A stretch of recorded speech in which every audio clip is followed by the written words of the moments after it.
Jesus. Hallelujah. Hallelujah. We honor you, Lord. We praise you, we worship you, God. Our Father in heaven, in the name of Jesus. Jesus, our Lord Jesus, Jesus. You are the Prince of Peace, Lord. You're the King of Glory, Lord. Lord Jesus, we praise you, God. Worship you, Lord. We need you, Lord God, tonight, Panginoon. Kailangan kami, Lord God, sa aming mga buhay, Lord God. Hallelujah. Sa lahat ng aspect ng buhay namin, Panginoon, ikaw ang kailangan, Lord. Pinakas namin, Lord God, ang iyong pangalan, Panginoon Jesus. Sa oras na ito, we pray, Lord. Gabayan mo kami, O God. Magabayan mo kami, Lord, sa mga Espiritu, Panginoon. We are here, Lord, tonight. Hallelujah. To worship you, Lord God. To thank you sa buhay namin, Lord God, na meron kami, Panginoon. Lord, allow the Holy Spirit, Lord, na ipahintindi sa amin, Lord God, ang mensahe mo ngayong gabi, Lord God, sa aming buhay. Allow the Holy Spirit, Lord God, na buksan aming mga isipan, Panginoon Diyos, spiritually, aming puso, Panginoon, na matanggap ang mga salita, Lord, mga mensahe namin, napatawad ngayong gabi, Panginoon. Maraming salamat po, Lord. Extend mo ito, mensahe ito, Lord, sa aming mga kapatiran. Hindi man po namin nakasama ngayong gabi, Panginoon, maging aming mga pamilya, Lord. Lord, maraming salamat po, Panginoon Diyos. Protect this place, O God. And Lord, let the Holy Spirit, Lord God, buksan mo ang lumudurungan ng langit, Panginoon Diyos. Hallelujah, to pour out to the Spirit, Lord. Holy Spirit, fall like rain in this place, Panginoon. Nais ka namin, Lord God, na may encounter namin tonight, Lord, face to face, Panginoon. And Lord, ano man yung meron sa aming mga puso, Lord God, na hindrances, Panginoon, na matanggap namin yung mga salita, Lord, we pray, O Lord God, linisin mo kami, i-empty mo, Lord, ang mga puso, Panginoon Diyos, upang sa ganun, Lord God, ay malinis at mapuno kami, Panginoon Diyos, ng mga salita, Panginoon. Lord, maraming salamat po, Panginoon, sa iyong mga anak na nandito ngayong gabi, Panginoon Diyos. May Lord, maging sa aking buhay, na gamitin mo, Lord, ngayong gabi, O God. Nataluyan, Lord God, ang iyong mabanal at mayaman at makapangyarihan mong salita, Panginoon Diyos, Lord. Ilagay mo lamang po ako, Panginoon, sa pinakamababang bahagi ng aking buhay. Dahil ikaw lamang, O Lord God, ang may taas, Panginoon Diyos, ngayong gabi. And Lord, gamitin mo ang aking buhay. And Lord, allow the Holy Spirit, Lord, na magsalita, Panginoon Diyos, sa aking patauhan, Panginoon. Dahil kung ako lamang, O God, wala akong kayahan, Panginoon Diyos, wala akong karapatan, Panginoon. But Lord, I pray the Holy Spirit to empower our servant, Lord God, to preach the gospel, to preach the message na pinagkaloob mo, Lord, ngayong gabi sa amin, Panginoon. Thank you, O God, purihin ka, nakila ka sa lahat, Panginoon. Muli, pinabalik namin sa iyo. Ang pinakamas pagpapag salamat, Lord God, in Jesus' name we pray. Amen, Lord.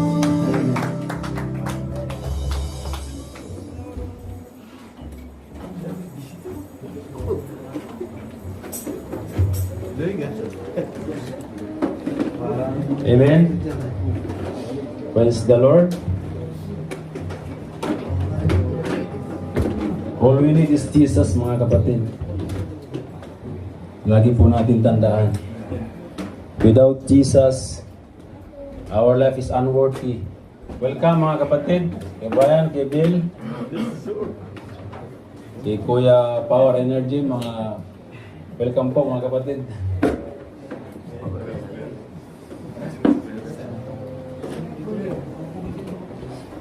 Amen. Welcome, mga mamis. Mga kuyas. Pinagpalang gabi po sa atin lahat, mga kapatid. Kuya, welcome po. Maraming salamat po, Kuya, sa buhay mo.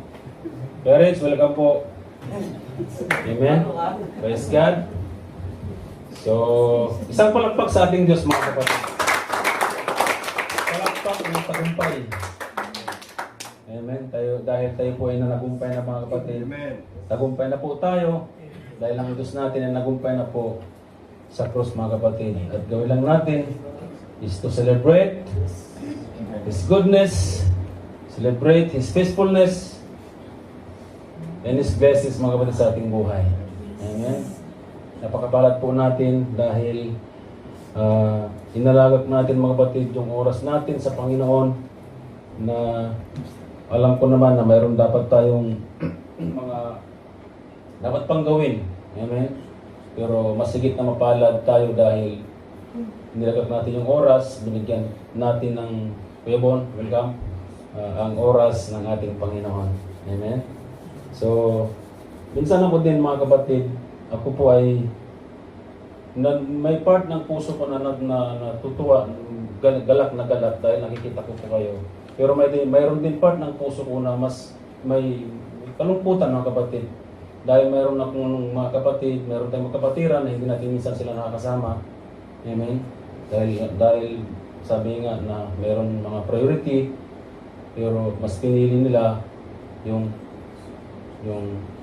alam na natin mga kapatid kung ano yung mga pinili nila kaysa sa gawain ng Panginoon. Amen? Maging tayo man, hindi man tayo mga kapatid accepted doon sa mga ganung bagay. Pero mas higit na mapalad tayo, sabi nga na mas yung nilagak natin yung oras natin sa Panginoon. Dahil ang Diyos natin mga kapatid ay napakatapat po siya. He is a faithful God mga kapatid. Dahil tayo nga, hindi man tayo likas sa tao mga kapatid, ang unfaithful. Likas sa tao hindi tapat. Amen? Sino rito ang tapat sa ating mga kapatid? Amen? Lahat tayo tapat. Dahil ang Diyos natin ay tapat. Ang tatay natin ay tapat. Amen? So kailangan din yung meron tayo mga kapatid na pag-ugali, meron din isang katapatan. Pag-ibigan, pagtutulungan, maging katapatan sa bawat isa. Amen? Dahil hindi man tayo maaring maging tapat, mga kapatid. Wala man tayo dito siguro kung tayo tapat sa Panginoon. Amen? Hindi man siguro tayo tapat sa iba, pero mas higit na tapat tayo dahil nandito tayo sa Panginoon dahil nandito tayo ngayon para sa Kanya. Amen po. So ang ating tema ngayong gabi, mga kapatid, ay His faithfulness. Tapat po ang Diyos natin mga kapatid. Sa anuman meron tayo na buhay, ang Diyos natin ay laging tapat. Maging tayo man minsan mga kapatid, nagkakamali, ano man meron tayong mga sitwasyon sa buhay, but then mga kapatid, ang Lord natin nangako po yan sa atin. Mayroon siyang pangako sa atin ng Diyos natin mga kapatid. Na ang tao na hindi natatamasa yung pangako na yun, hindi na papasa atin yung pangako na yun ng Diyos dahil sabi nga na likas sa atin ang hindi tapat, yung unfaithful mga kapatid. Amen? Minsan nga nasisisi natin ang Diyos na question natin siya, bakit Lord ganito, ganyan. Pero hindi natin alam mga kapatid, tayo din mismo gumagawa. Amen? Si Lord, likas sa Kanya ang faithfulness, ang faithful mga kapatid. Ugali niya yan. Dahil ang Diyos natin, sabi ng Bible, God is Spirit, and one of the fruit of the Spirit is faithfulness, mga kapatid. Love. So, likas na sa Kanya yan. Pero tayo naman mga tao, mga kapatid, sabi nga doon sa text natin, if we are faithless, He remains faithful. He cannot deny Himself. Sabi ko nga, God is Spirit, and one of the fruit of the Spirit is faithful. Makikita faithfulness. Nandun po yan sa Galatians 5:22, ang isang bunga ng Espiritu mga kapatid is faithfulness. So hindi madidinay ng Lord yan kasi likas sa Kanya yan. Siya yan ang Panginoon natin. Pero tayo, ang sabi niya yan, if we are faithless, He remains faithful. Amen? Napakabuti ang Diyos natin mga kapatid. No? Tayo man minsan sumasablay man, hindi lang minsan sumasablay mga kapatid. Pero ang sabi niyan, He remains faithful. He cannot deny Himself. Dahil ang Diyos natin, siya po yan na napaka-faithful po sa atin. Isipin na lang natin mga kapatid yung ginawa ng Lord na binigay niya yung kanyang anak. Kasi tapat siyang nangako, nililigtas po tayo. Tapat siyang nangako na lahat ng tao gusto niyang maligtas. Kaya binigyan niya po yung anak niya para maligtas po tayo. Amen? Sa katauhan natin na makasalanan, mga kapatid, na doon pa rin yung katapatan ng Diyos sa atin. Alam niya na tayo ay hindi magiging tapat sa Kanya. Alam niya na tayo hindi magiging we are faithless in Him. But still, mga kapatid, yung pangako niya, tinupad pa rin niya. hanggang ngayon mga kapatid. Hindi sumasablay ang Diyos natin mga kapatid sa pagtupad ng kanyang mga pangako sa atin. Kaya lang sabi niya noon sa Corinthians mga kapatid na ang lahat ng pangako niya is yes and amen lang sa kanyang anak. If you have Jesus mga kapatid, amen, ang lahat ng pangako ng Diyos matutupad yan sa iyo. Kung ipinangako ng Lord na ma-promote ka sa trabaho mo, He will promote you mga kapatid. Amen. Kung pinangako ng Lord na ma-increasean ka, amen. Kasi pangako niya yan eh. Likas sa kanya yan, ang faithful. Maging tayo man na hindi, maging tayo man mga unfaithful mga kapatid. Amen. Tingnan natin mga kapatid, yung John 1:10, kung gaano ka-faithful ang Diyos natin. Kaya sabi niya dyan, He was in the Word, and the Word was made through Him, and the Word did not know Him. Amen. At dahil tapat ang Diyos natin, he said, in 11, He came to His own, and He came to His own, and His own did not receive Him. Amen.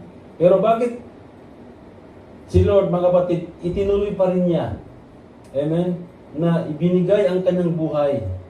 Despite doon sa sinabi niya na ginawa ang mundo na to, sabi niya, He was in the Word, and the Word was made through Him, and the world did not know Him. Hindi kinalala ng Diyos mga kapatid. Pero ang mundo nagawa para sa Kanya.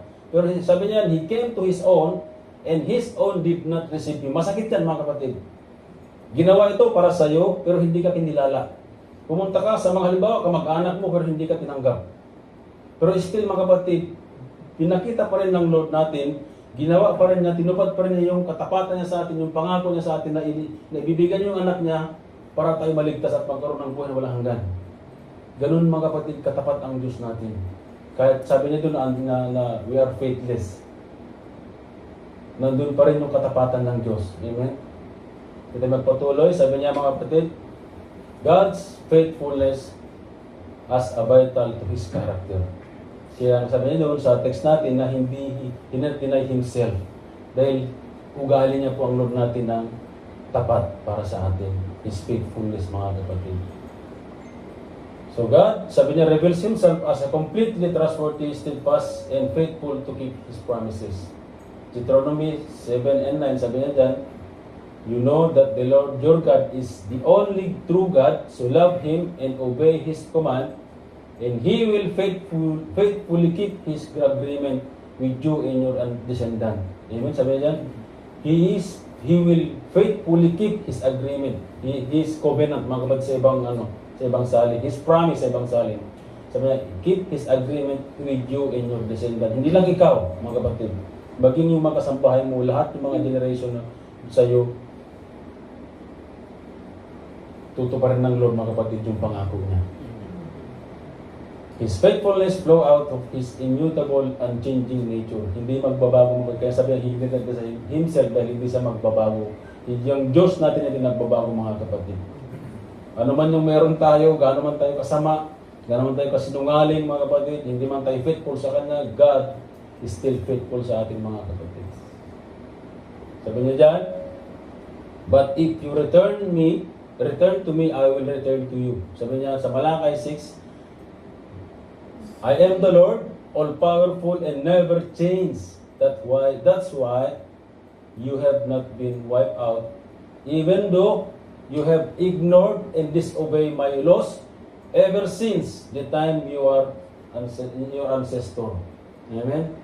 Sabi niya, but if you return to me, I will return to you. Amen? Nang buti ng Lord natin, He's unchanging God. Pero kung babalik tayo sa Kanya, He's willing to embrace us, to forgive us, and to save us mga kapatid, through His Son Jesus.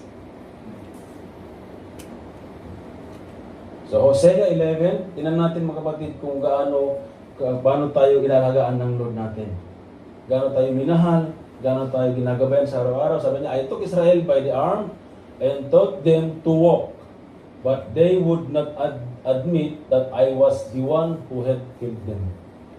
Mga kapatid, ano yung ginawa ng mga Israelites sa kanila? Wala tayong pagkaiba mga kapatid sa mga Israelites. Kung ano yung ugali ng Israel, ganun din tayo, tuso din tayo. Tuso din sila, tuso din tayo. Unfaithful sila, unfaithful din tayo. Amen? Sabi niya dyan, I led them with kindness and with love, not with rope. I held them close to me. I bent down to feed them. I bent down, mga kapatid. Yumuko ang Lord natin. And sabi niya dyan na, I taught them to walk. But they would not admit that I was the one who helped him. But they reject me. Amen. Sa kabutihan ng Lord, mga kapatid, dun sa katapatan ng Lord, sa lahat ng pangako niya, still the Israelites and we, mga kapatid, rejected God. Sabi dyan, but they rejected me. Pero ginawa pa rin niya, mga kapatid, tinuloy pa rin niya yung pangako niya sa atin. Kaya lang nangako man sa atin na ililigtas niya tayo. Dahil sabi niya, no one can snatch you, kung sabi ng Panginoon Diyos sa John. Amen? Lahat ng naniniwala sa kanyang anak, ililigtas na, mga kapatid. Dahil yan po ang pangako niya. If you believe Jesus, if you believe Jesus, you have the right to become a child of God. Anak ka ng Diyos. Pangako niya yan. Maniwala ka sa kanyang anak at magiging anak ka ng Diyos. Tatanggapin niya tayo anuman, gaano man tayo ka-unfaithful sa ating Panginoon. At tandaan na natin, mga kapatid, yung mga Israelites nung time na nandun sila nung nasa wilderness sila, ang dami nilang reklamo. But God, mga kapatid, still gumagawa pa rin siya ng mabuti sa kanila. Ganon din tayo, mga kapatid, na mga anak niya. Sabi niya na nga lang din, I took Israel by the arms and taught them to walk. But they would not admit that I was the one who had helped them. I led them with kindness and with love. Not with rope. I held them, sabi niya, close to me. I bent down to feed them. I bent down to feed them, mga kapatid. But, masakit yan. Sabi niya, but they rejected me. They rejected me. Masakit yan, mga kapatid. Pero, dahil sa katapatan ng Diyos, dahil hindi niya tayo kayang pabayaan ng Diyos, mga kapatid, ginagawa pa rin niya, tinutupad niya pa rin mga pangako niya sa atin.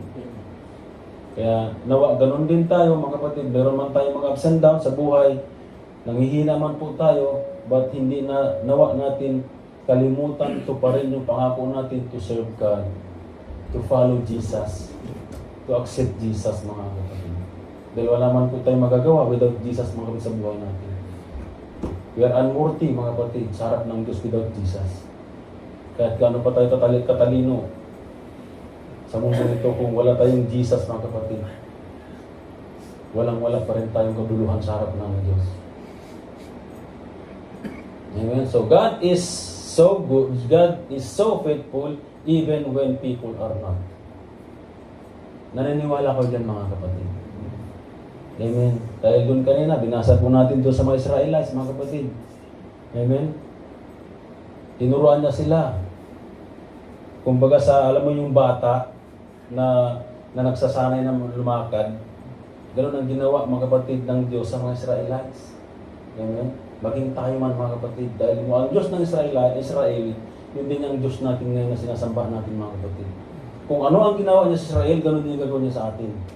Yung sikaw at sa akin, mga kapatid. Personal natin yan. Sabi niya doon na hinawakan yung kamay niya at tinuruan silang maglakad. Ganun, itinurin, mga kapatid, ang Diyos, ang Israelites. At tayo din, mga kapatid, kahit ako nandito ngayon. Amen? Pero reject niya pa rin. Sabi niya, but they rejected me. Amen? But sabi niya, God is so faithful even when people are not. Amen, mga kapatid. Sa ganong kaparaanan, amen, God delivered Israel from slavery. Nakita natin kung gaano katigas ang ulo ng mga Israelites, mga kapatid, mga Israel. Pero sabi niyan, God delivered Israel from slavery. Ang corresponding verse niya, mga kapatid, is Exodus 14. Basahin po natin yan. 14, 10 to 14 and 29 to 30. Amen. They complained and grumbled along the way. Nung nilabas ng mga kapatid ang Diyos sa pamamagitan, mga kapatid, yung si Moises, ginamit ang Diyos si Moises para ilabas yung mga Israelites. Nung nandun na sila sa wilderness, nagkukumpling sila. Amen? Hindi nila nakikita, mga kapatid, yung kabutihan ng Diyos, hindi lang nakikita yung katapatan ng Diyos, mga kapatid, yung pangako ng Diyos sa kanila, bagkus nakikita nila si Moises mismo. At yan tayo, mga kapatid. Hindi natin nakikita yung kabutihan ng Diyos sa ating buhay. Ang nakikita natin yung kapatid. Nakikita natin yung kapwa nating tao. Hindi yung mismong kabutihan ng Diyos. Hindi yung mismong katapatan ng Diyos nakikita natin. Kaya wala tayong paglago. Wala tayong, parang ikot-ikot na lang tayo. Sabi niya doon, sa wilderness sila naglibot-libot. 40 years, mga kapatid, naglilibot-libot sila doon. Gusto nyo ba na tayo maglilibot-libot na lang sa buhay na to, na ganito na lang? Hindi naman siguro, amen? Wala man sigurong gustong ganito lang buhay. Kaya ang makita natin, mga kapatid, yung katapatan ng Diyos. Hindi man tayo na forever na ganito ang buhay. Kasi tapat ang Diyos na nangako sa atin. Sabi nga niya na, I will never leave you nor forsake you, anak. At yun yung pangako niya. Amen. Eh ngayon, gusto pa natin hindi pa natin i-priority ang Lord natin. Purihin ng Diyos, mga kapatid. And sabi niya dyan, they complain and grumbled along the way. Amen?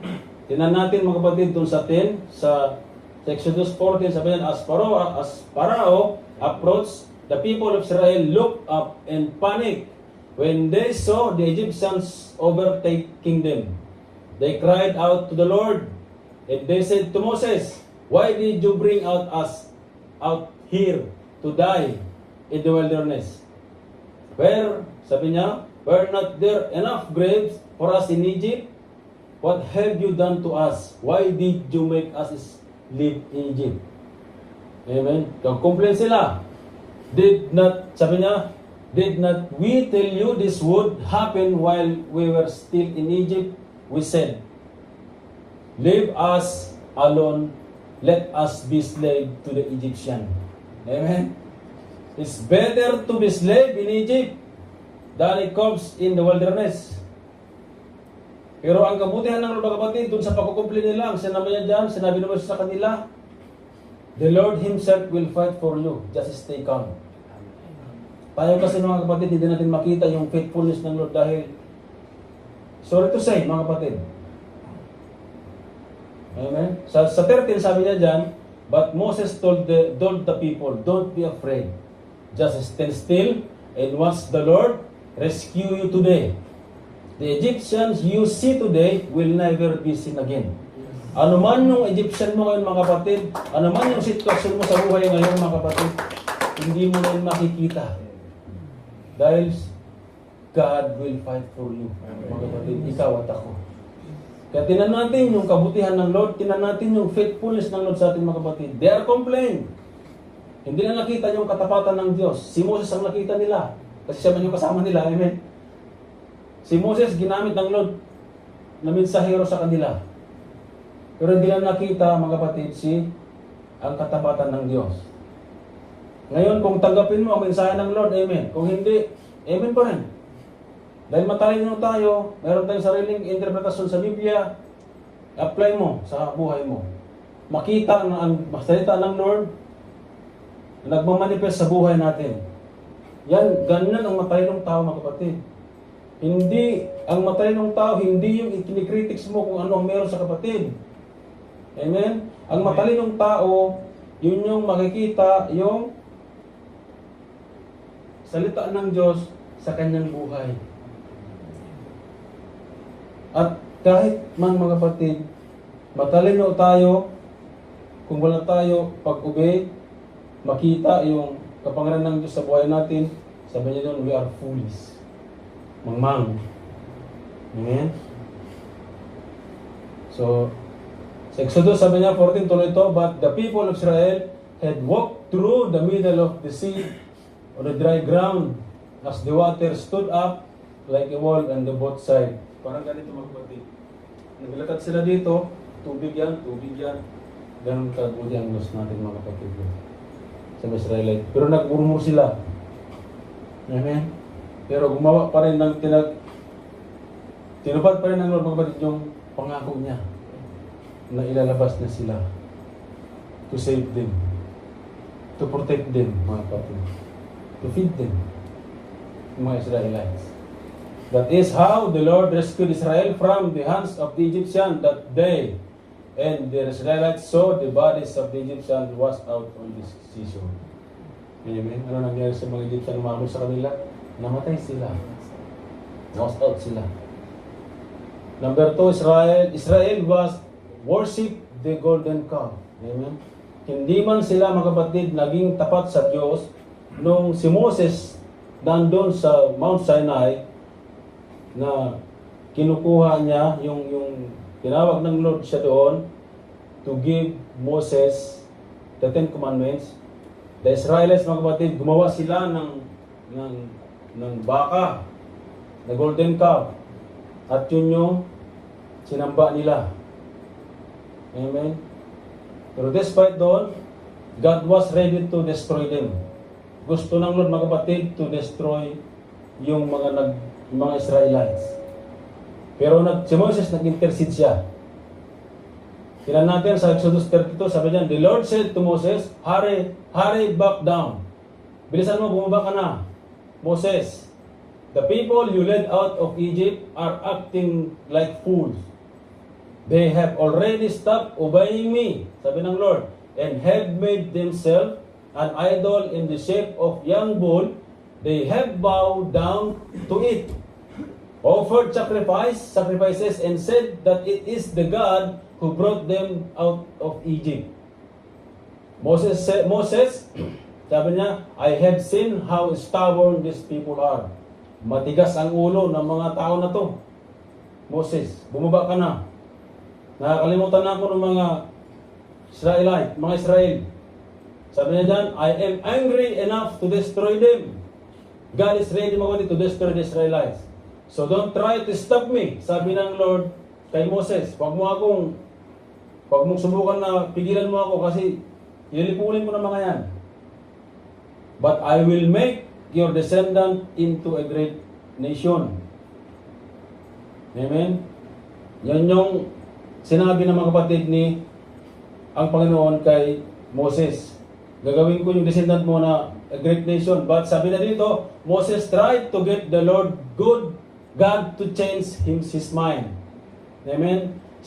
Sa madaling sabi mga kapatid, nag-intercede si Moses, nag-pray si Moses. Kung sa panahon natin ngayon, nag-pray siya, kaya nga mayroon tayong intercessory prayer mga kapatid. Napaka-importante po yan.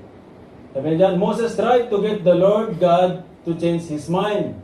Our Lord, you use your mighty power to bring these people out of Egypt. Now don't become angry and destroy them. Huwag mo silang lipulin, Ama.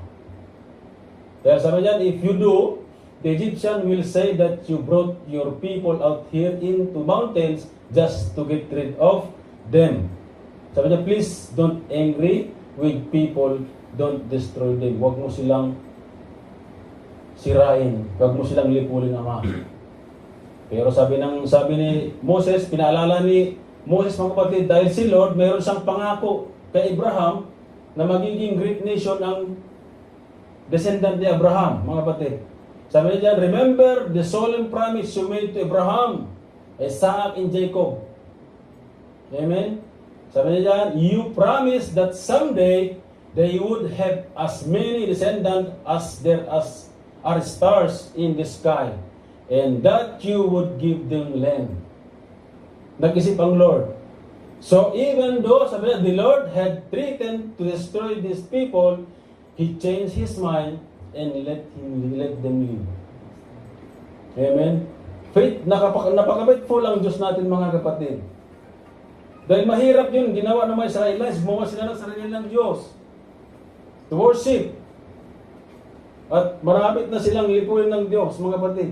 Pero dahil may pangako siya doon sa mga Israelites, kay Abraham at saka si Jacob, saka si Isaac, tinupad niya pa rin mga kapatid yung pangako ng Diyos sa mga Israel.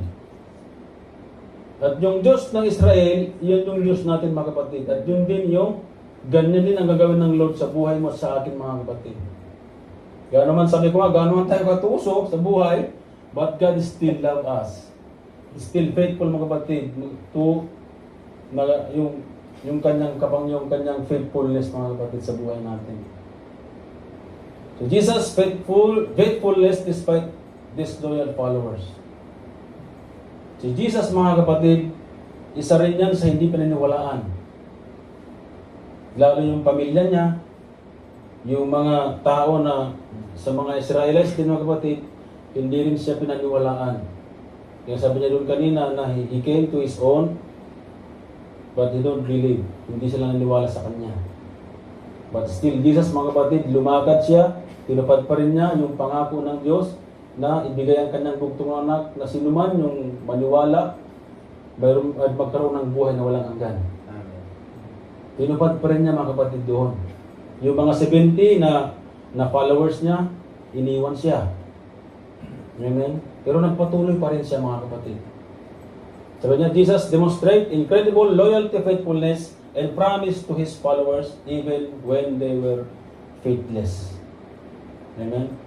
So sabi niya dyan, tinan natin, Jesus predicted Peter sa Matthew, mga kapatid, 26:31-35, alam ng Panginoong Hesus, mga kapatid, na si Peter, i-deny siya. Amen? Despite doon sa tawag doon yung si Peter, yung ugali niya na ano siya, mapusok siya, mga kapatid. But still deny Jesus 3 times. Hindi lang isa, 3 times pa. Pero nagpatuloy ang Diyos natin, mga kapatid. Sabi niya, Judas betrayed Jesus with the keys. Sa Matthew 26:50, alam ng Lord, mga kapatid, that Judas betrayed Him. Amen? Pero tinawag pa rin niyang friend. Alam niyo ba, mga kapatid, di ba sabi niya kung sino yung sasawsawan ko, sabi niya ng tinapay, bigyan ko ng tinapay, yan yung magkanulo sa akin. Nung araw, mga kapatid, sabi ng mga pag-aaral, nung araw, pagka binagyan mo ng tinapay yung tao, yan ay meron kayong relasyon, yung intimate relation, magkaibigan kayo, best friend kayo. At si Judas, mga kapatid, siya ang binigyan ng Lord ng tinapay. But he still betrayed him, mga kapatid. But dahil sa katapatan ng Lord natin, His faithfulness, mga kapatid, He go ahead. Amen? So the disciples fled when Jesus was arrested. Yet, He forgave them and appeared to them after His resurrection. Hindi, mga kapatid, nagsabi ng Lord yan na wala kayong kwenta dahil iniwan niyo ako. Iniwan niyo ako mag-isa. Sa mundo, mga kapatid, aminin naman, hindi yan. Yan ang ugali ng tao. Akala ko kaibigan kita. Hindi pala eh. Sayang. Kapi pa naman tayong dalawa ng David O. Pagdating ng alanganin, hindi mag-iwan ka pala eh. Nang-iwan ka sa ere. Ganun ang tao, mga kapatid. But Jesus, magawatinan natin, hindi siya nagreklamo. Amen? Tinipon niya pa rin yung mga disciple. Kinausap pa rin niya. Binigyan ng instruction sila, mga kapatid. Ginamit sila doon sa Acts. So why God restored Peter after his denial? Ito yung tanong, mga kapatid, na isa. Sa tatlong beses ng dinanay ang Panginoong Hesus, bakit ni-restore pa rin niya? Dahil kung basahin natin, mga kapatid, yung Biblia doon sa 4 Gospel, may pangako ang Panginoong Hesus sa kanya. Nasabi niya doon na sa batong ito, sabi niya, itatayo ko, sabi niya, ano sabi niya doon? Sabi niya, after boldly proclaim, he would never deny Christ. Peter did exactly that 3 times during Jesus' trials. Amen? Sa Luke yan, basahin natin, balikan po natin ito. Diba yan? So, I will call Peter, ito yung kanina, which means a rock. On this rock, I will build my church. And death itself will not have any power over it. Yan yung pangako, mga kapatid. Ang Panginoong Hesus kay Peter, kaya niya ni-restore pagkatapos ng kanyang pag-deny sa Panginoong Hesus. Makita natin yung faithfulness ng Lord, mga kapatid, yung katapatan sa tuparin yung pangako niya.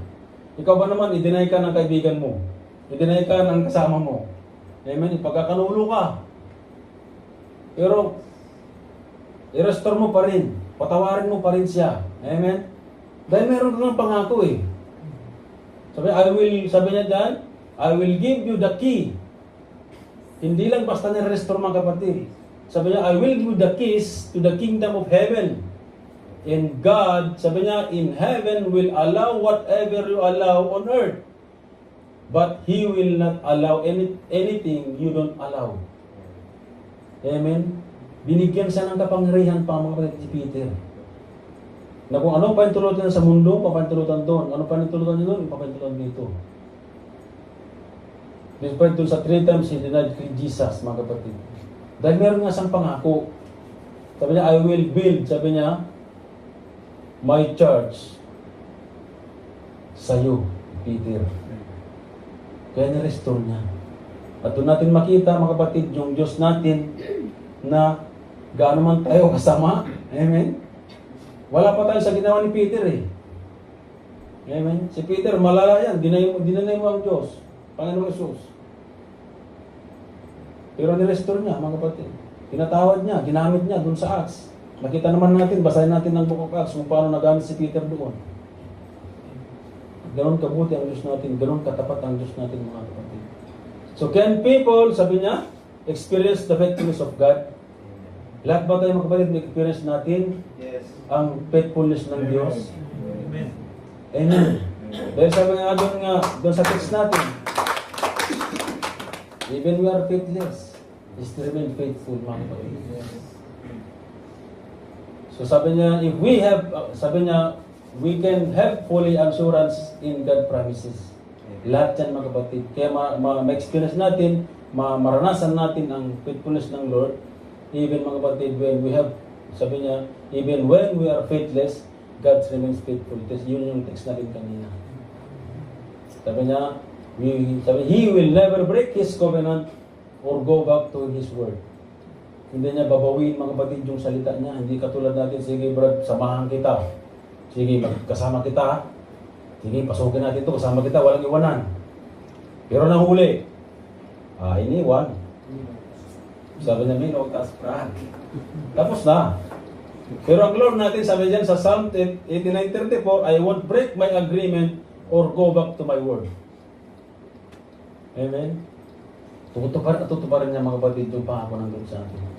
Amen. Pag sinabi niya na, anak, hindi kita iiwanan, pababayaan, ano man meron ka, wala ka man, wala ka man, God will make, He will make this promise, mga kapatid, sa iyo, sa atin. Be aware, sabi niya, we are empowered to get back up when we fall. Ano man, hindi man tayo, mga kapatid, perfecto. Sinasabi man natin, we are not perfect. Nakafall tayo, nanghihina po tayo, pero sigat natin, mga kapatid, is still faithful sa atin. Amen. Sabi niya yan, His mercies are new every morning in Lamentation 3:22-23, mga kapatid. So He is waiting patiently for His prodigal children to return so He can run out to meet them. Hindi man tayo minsan, mga kapatid, tumatalikod man tayo, but basahin natin yung Luke 15, yung the prodigal son, ganun yung kabuti ng Diyos natin, mga kapatid. Makita natin doon, sabi niya, nilustay niya, kinuha niya yung parte niya, nilustay niya sa anumang mga bagay-bagay, pero nung naramdaman niya yung siko ng kahirapan, bumalik siya, mga kapatid. Pero yung tatay niya, niyakap pa rin niya. Hindi lang basta niyakap niya. Pinagkatay pa nga ng napakagandang baka ba yun? Guya. Amen? Kumain sila ng kabsa. Amen? Kaya dyan, we should likewise strive for faithfulness. Dahil ang Diyos natin, mga kapatid, we should likewise strive for faithfulness. Magiging tapat din tayo. Dahil ang tatay natin ay tapat. Hindi man tayo magiging anak ng Diyos kung hindi tayo magiging tapat. Dahil ang tatay natin is tapat siya, mga kapatid. Is faithful. Ugali niya yan. So, meaning, tayo mga anak ng Diyos, we are so faithful, mga kapatid. Sabi niya sa Genesis 1:27, so God created man in His own image. In the image of God, He created him. So, He created us, mga kapatid. Maging anak po tayo ng Diyos, naging anak po tayo ng Diyos. So, dapat makita po tayo sa atin yung Galatians 5:22. Amen? Ano po yun doon? the fruit of the Spirit is love, faithfulness. Nandyan ang mga kapatid ang faithfulness doon sa Colossians 5:22. So conclusion, even if we falter, rebel, doubt, or deny, God persevered in faithfulness toward us. His promises remains yes and amen, mga kapatid. Amen. Amen. Amen. 2 Corinthians 1:20 sabi, for all the promises of God in Him are yes, and in Him amen, to the glory of God through us, mga kapatid. Kaya sabi doon kanina, even we are faithless, He still remain, mga kapatid. Faithless, faithfulness, mga kapatid. Still faithful ang Diyos natin. So sabi, His love is unfailing, Amen.